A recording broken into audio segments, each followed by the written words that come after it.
Tahun 2025 diprediksi akan menjadi tahun yang berat bagi masyarakat Indonesia, terutama kelas menengah dengan serangkaian kebijakan pemerintah yang berpotensi mendorong kenaikan harga barang dan jasa.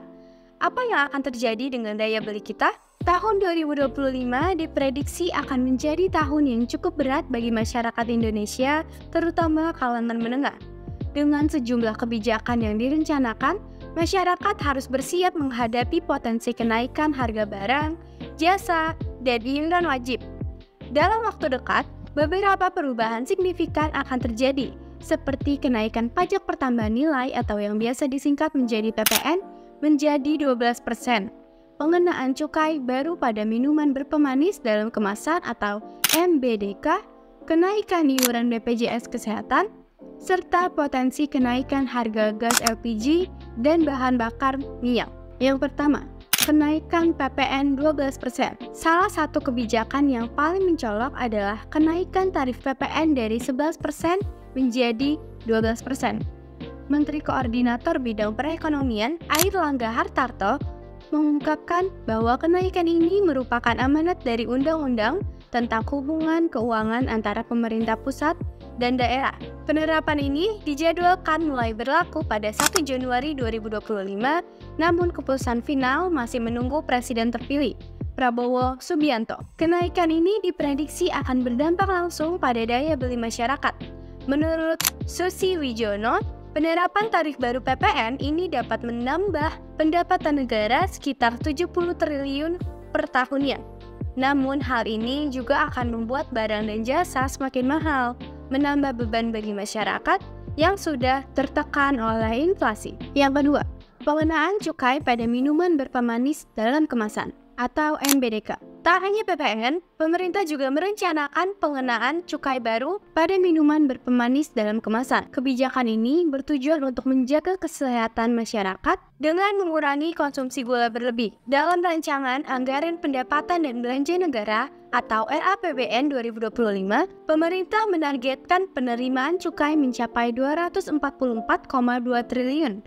Penambahan objek cukai ini meskipun tidak terduga, menunjukkan keseriusan pemerintah dalam mengendalikan masalah kesehatan yang berhubungan dengan konsumsi gula. Yang ketiga, kenaikan iuran BPJS Kesehatan.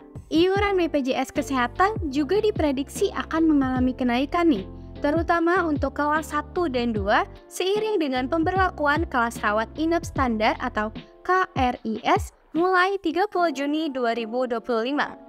Direktur Utama BPJS Kesehatan, Ali Gufron Mukti, belum merinci besaran kenaikan tersebut, tetapi menegaskan bahwa peserta kelas 3 yang merupakan peserta penerima bantuan iuran atau PBI tidak akan dikenakan kenaikan.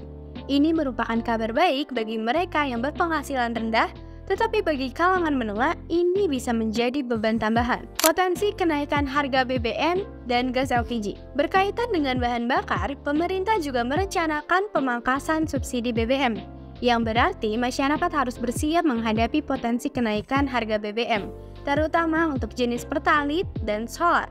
Kebijakan ini muncul dari kebutuhan untuk mengendalikan kategori konsumen dan memastikan subsidi tepat sasaran. Jika rencana ini berjalan, maka konsumsi BBM akan berkurang dan bisa menghemat anggaran negara hingga 67,1 triliun per tahunnya. Tak hanya itu, harga gas LPG juga berpotensi naik. Dalam RAPBN 2025, subsidi untuk LPG tabung 3 kg diperkirakan hanya mencapai 87,6 triliun, meningkat sedikit dari tahun sebelumnya. Namun, jika skema subsidi diubah menjadi bantuan langsung tunai atau BLT, harga LPG diperkirakan akan meroket, mengingat subsidi per tabung saat ini sekitar Rp33.000. Yang kelima, pengenaan PPN pada iuran pemeliharaan lingkungan. Selain itu, pengenaan PPN atas iuran pemeliharaan lingkungan pada apartemen juga akan berimbas pada biaya hidup masyarakat.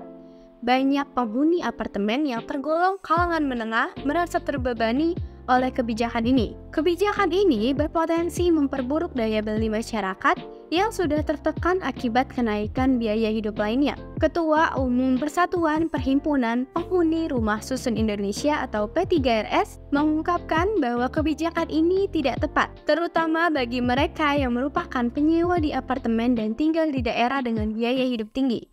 Masyarakat menilai bahwa saat ini ketika daya beli sudah melemah, adanya penambahan beban pajak akan semakin menyulitkan mereka. Dengan sejumlah kebijakan ini, masyarakat kelas menengah yang sudah berjuang menghadapi inflasi harus memikirkan ulang anggaran rumah tangga mereka.